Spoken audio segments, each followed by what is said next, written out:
अस्सलाम वालेकुम। सादियाज़ व्यू के साथ मैं आज एज अ मदर दूसरी माओं की कुछ हेल्प करने की कोशिश करूंगी।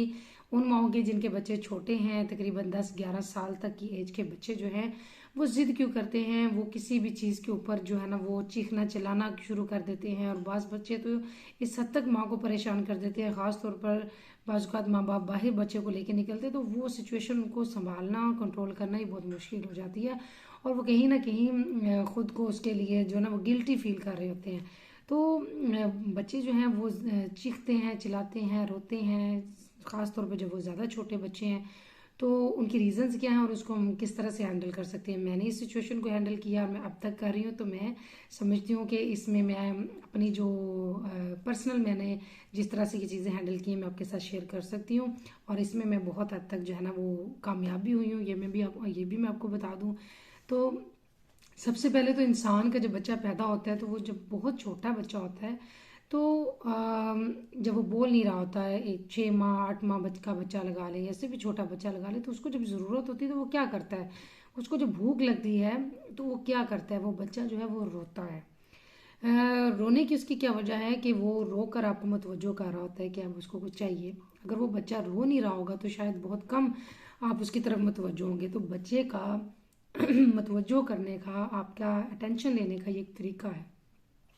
अब इसी बात को आप जहन में रखकर देखें कि बच्चा थोड़ा बड़ा हो रहा है, वो अभी बोल नहीं पा रहा बहुत अच्छे से, या बोलना शुरू कर दिया लेकिन बहुत अच्छे से एक्सप्लेन नहीं कर कर पा रहा अपनी चीज़ों को। तो उस वक्त में भी वो क्या करेगा कि जब उसको आपकी तवज्जो चाहिए होती है तो वो रोना शुरू करेगा, वो चीखेगा, चिल्लाएगा, बाज़ वो चीज़ें फेंकना शुरू कर देगा, वो आपको मारना शुरू कर देगा। तो बहुत सारी डिफरेंट चीज़ें हैं जो वो बच्चा करना शुरू कर देता है। उसकी रीज़न क्या है, सबसे पहले आपने ये जाननी है। उसके पीछे रीज़न ये है सबसे पहले कि उसको जो भी मसला है उस वक्त, जो भी उसको चाहिए या उसको जो नहीं चाहिए, या उस सिचुएशन से जिसको वो पसंद नहीं कर रहा, तो उसको वो रोकर, उसको वो चीज़ों को फेंक कर, वो चीख कर, या किसी भी तरीके से एक्सप्लेन कर रहा है, इसलिए क्योंकि वो बोल कर आपको एक्सप्लेन नहीं कर पा रहा। तो वो एक्सप्लेन कर रहा है ताकि आप उसकी तरफ जो है ना अटेंटिव हो जाए, आपकी वो तवज्जो मांग रहा है तो आप उसको फौरी तवज्जो दें। उसके बाद आप उसकी चीज़ को, प्रॉब्लम को खुद समझने की कोशिश करें और उसके आगे ऑप्शन रखना शुरू कर दें कि क्या बेटा, आपको बेटा या आपकी बेटी है, जो भी है, आप उस बच्चे से पूछना शुरू कर दें, क्योंकि उसको नहीं पता कि वो किस तरह से बोल कर आपको पेश करे कि ये मसला है। तो आप उसको उस सिचुएशन के हिसाब से, कॉमन सेंस से आप उसके आगे ऑप्शंस रखना शुरू कर दें कि क्या आपको पानी चाहिए, क्या आपको कोई बुक पढ़ने के लिए चाहिए, आपको कोई खिलौना चाहिए, या आप ये नहीं खाना चाहते तो आप कुछ और खाना चाहते हैं। तो अगर जब आपका वो एक फिट वाला सेंटेंस उसके जहन में पड़ेगा ना, जो चीज़ उसको चाहिए होगी, तो उसके ऊपर वो आपको फ़ौरन रिएक्ट कर देगा। अब रिएक्ट कैसे करेगा, हो सकता है वो फिर से रोकर ही रिएक्ट कर रहा हो, फिर से किसी और तरीके से रिएक्ट कर रहा हो, लेकिन आपको कम से कम समझ ज़रूर आ जाएगी कि इसकी ये प्रॉब्लम है। उसके बाद जो बड़ा इम्पोर्टेंट और अहम चीज़ जो वो करने वाली है, जो मैंने बहुत इसको एक्सपीरियंस किया है और ये बहुत ही ज़बरदस्त तरीका है बच्चों को हैंडल करने का, वो ये है कि आप अपने बच्चे के लेवल के ऊपर आकर बैठें। अगर आप खड़े हैं और आपका बच्चा बैठा है तो आप बैठ जाएं। आप उससे आई कांटेक्ट करेंगे, उसको देखेंगे, उसके चेहरे के सामने आपका चेहरा हो, आप उसके बिल्कुल, यानी कि जितनी उसका लेवल है उस लेवल के ऊपर बैठ जाएं, ठीक है, ये उसके सामने। तो फिर आप उससे बात करनी शुरू करें, फिर उससे पूछना शुरू करें। अगर वो बच्चा उस वक्त ज़्यादा परेशान कर रहा है, ज़्यादा ज़िद कर रहा है, तो उस वक्त हो सकता है वो आपको बताए ना, लेकिन आप उससे पूछ सकते हैं। और सबसे बेहतरीन ये है कि अगर वो आपको उस वक्त नहीं बता रहा, फॉर एग्ज़ाम्पल वो घर से बाहर है और कुछ लोगों के साथ आप मौजूद हैं, तो वो बच्चा किसी चीज़ के लिए इनको लेकर तंग कर रहा है, रो रहा है, चीख रहा है, चिल्ला रहा है, तो आप को समझ नहीं आ रही है किस तरह हैंडल करें।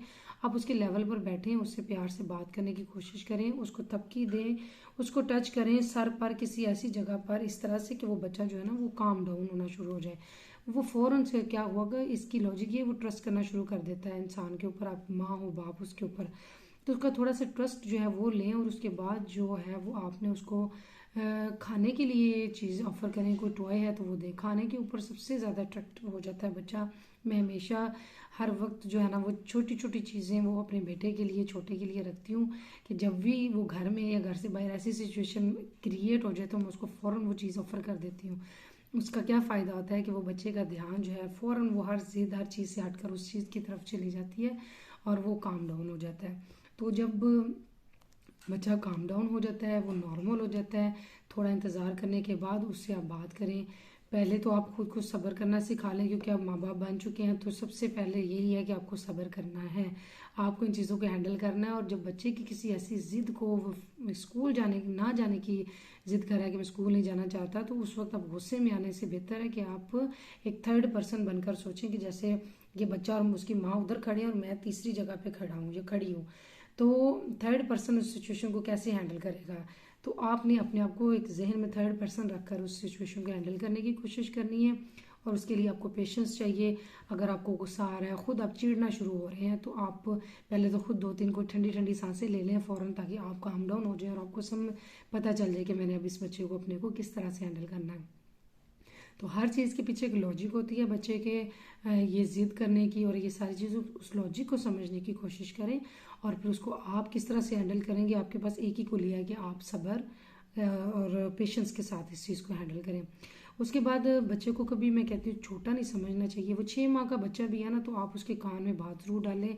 आप जो कहना चाहते हैं, वो 10 साल का बच्चा है, वो 2 साल का बच्चा है, आप समझते हैं अभी तो उसको कुछ समझ नहीं है, मैं इसको क्या समझाऊँ। लेकिन मैं आपको बताऊँ, उसको समझ है। सिर्फ वो आपको बता नहीं पा रहा कि मैं समझ पा रहा हूँ या नहीं पा रहा, लेकिन वो समझता है। लिहाजा आप उससे बात ज़रूर करते रहें, और उस वक्त बात करें जब आप देखें कि ये बेहतरीन टाइम है बात करने का, बच्चे का बेहतरीन मूड है इस वक्त, उस वक्त उससे बात करें और उसको चीज़ें समझानी शुरू कर दें।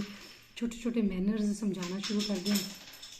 मैंने ये चीज़ें खुद अपने बच्चों से सीखी हैं, क्योंकि मेरे बच्चों को यहाँ पे उनकी स्कूलिंग जो है वो यूके से हुई, और उसके बाद अभी ये बेल्जियम में पढ़ रहे हैं। तो वहाँ पर मैनर्स के ऊपर, बच्चे की अखलाकियात जो, उसके ऊपर बहुत काम किया जाता है। छोटे छोटे बच्चे हैं, उनको sorry, thank you, excuse me और ये इस तरह के वर्ड्स जो हैं वो हर हर जगह पर बोलने की उसको आदत डाली जाती है। तो मैंने जो है अपने आप को, जो इससे कह लें कि खुद ये चीज़ें अपने बच्चों से सीखी जब वो बहुत छोटे थे, और फिर मैंने उसको खुद से यूज़ करना शुरू कर दिया अपने बच्चों को ही हैंडल करने के लिए। तो ये छोटे छोटे मैनर्स जो हैं उनको सिखाना शुरू कर दें। मेरे घर में हमेशा से मैं एक चार्ट बनाकर लगा के रखती हूँ, जिसको मैनर्स चार्ट कहते हैं। और उस चार्ट के ऊपर बहुत ज़्यादा सख्ती मैं नहीं करती। उसके ऊपर क्या लिखा होता है कि जनाब, be truthful, be obedient, be honest, be kind, और इस तरह के वर्ड्स जो हैं वो काफ़ी ज़्यादा मैंने लिख के लगाए होते हैं। तो मैंने अपने बच्चों से सिर्फ ये कहना होता है कि हर रोज़ आपने एक दफ़ा इस चार्ट को पढ़ना ज़रूर है। उसकी रीज़न ये है कि मैं चाहती हूँ कि वो रिमाइंड उनकी चीज़ें होती रहें, और वो कहीं ना कहीं फिर अपनी ज़िंदगी में उसको अप्लाई भी करते रहेंगे। तो जनाब, आप इस तरह की कोई चीज़ करके देख सकते हैं, और ये भी बहुत ही बेहतरीन इफेक्टिव तरीका है बच्चों को कुछ मैनर्स सिखाने का। क्योंकि वो मैनर्स सीखना शुरू कर दें, तो जब कर देंगे तो वो खुद ब खुद बहुत सारी ज़िद्दें और इन चीज़ों से बाहर निकल आएंगे, तंग करना छोड़ देंगे।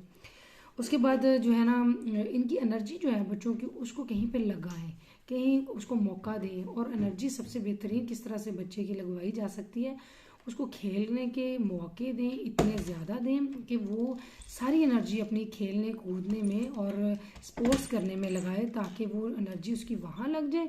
और बाकी आपको वो फिर छोटी छोटी चीज़ों के लिए बिला वजह जो है ना ज़िद करना बंद कर देगा।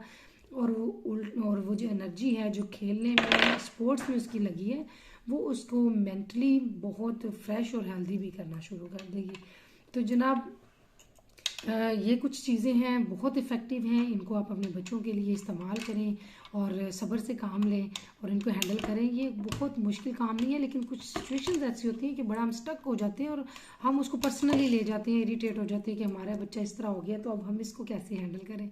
तो आपने इसको हैंडल करना है और हमेशा सब्र के साथ करना है। यही इसका तो जो एक वाहद हल है। तो जनाब, इसके साथ मुझे दें इजाज़त। फिर किसी टॉपिक के साथ आपसे बात करूँगी इंशाल्लाह। Stay blessed until the next time. अल्लाह हाफिज़। Hello sir.